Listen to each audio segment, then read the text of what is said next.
Août 1976. La nuit avant la fusillade, Garrett Nelson eut le sommeil d'un homme attendant son exécution. Moite de transpiration, les membres pris dans un garrot de drap mouillé, il entrait et sortait de l'état de veille dans des sursauts. Se redressant soudain, il était persuadé d'entendre des sons qui se révélaient ne pas exister. Réalité et imagination se rejoignaient, comme reflétés dans un étrange palais des glaces. Tantôt, il se pensait ailleurs ou plus jeune, tantôt il errait dans une maison obscure en quête d'une personne inconnue. Des ombres bougeaient avec lui, mais il ne voyait pas qui les projetait. Il se dirait ensuite que ses rêves fragmentés et à demi oubliés avaient été prémonitoires de ce qui l'attendait dans les jours suivants comme dans les mois à venir.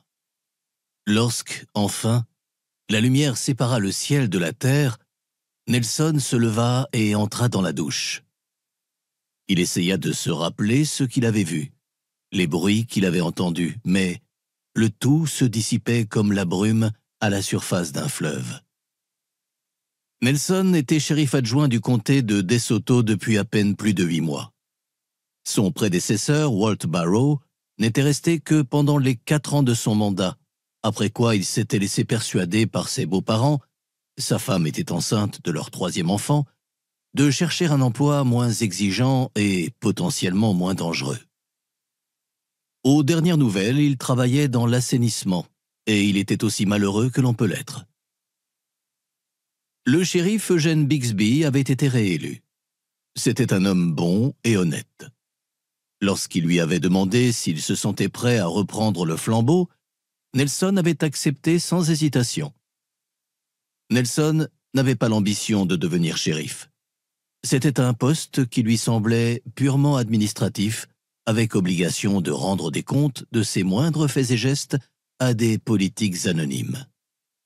Le maintien de l'ordre était une affaire à la fois publique et personnelle, et une lointaine bureaucratie ne pouvait affirmer qu'elle comprenait comment va le monde, alors que son monde à elle en était aussi déconnecté. Les décisions d'un homme confronté au pire de l'humanité n'appartenaient qu'à lui et à lui seul. En dernière analyse, il n'était comptable que vis-à-vis de lui-même et de la loi. Lui seul saurait jamais s'il avait bien ou mal agi. Un peu après 8 heures, le mercredi 4, Nelson quitta sa banlieue de Fort N, direction Arcadia et le bureau du shérif. Le ciel ne promettait qu'une journée moite et chaude de plus.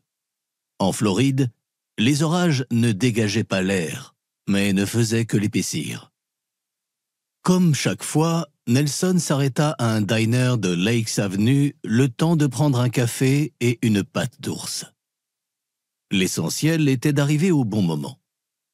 Trop tôt et le café était un jus tiédasse à peine filtré. Trop tard et il était assez corrosif pour dérouiller des panneaux autoroutiers. April Sherman se tenait au comptoir.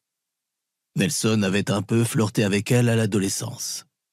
Elle ne s'appelait plus Sherman depuis son mariage avec un Griffin. Son mari, garagiste du côté de North East Rhone, était un alcoolique. Vivre avec un tel homme lui laissait un étrange sentiment d'impuissance qu'elle portait comme une ombre. Avec 2 petits à nourrir, elle était coincée pour de bon.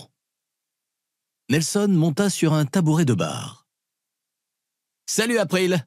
Alors ça roule ?» April glissa sa patte d'ours dans un sac avec un sourire las. « On fait aller. Tu sais ce que c'est, Garrett ?» En se retournant au moment de partir, Nelson constata qu'elle ne l'avait pas lâché des yeux. Il la revit adolescente. Un vrai feu d'artifice. Toutes les étincelles qu'elle avait pu avoir dans la tête avaient été mouchées depuis longtemps par la brusque réalité de la vie.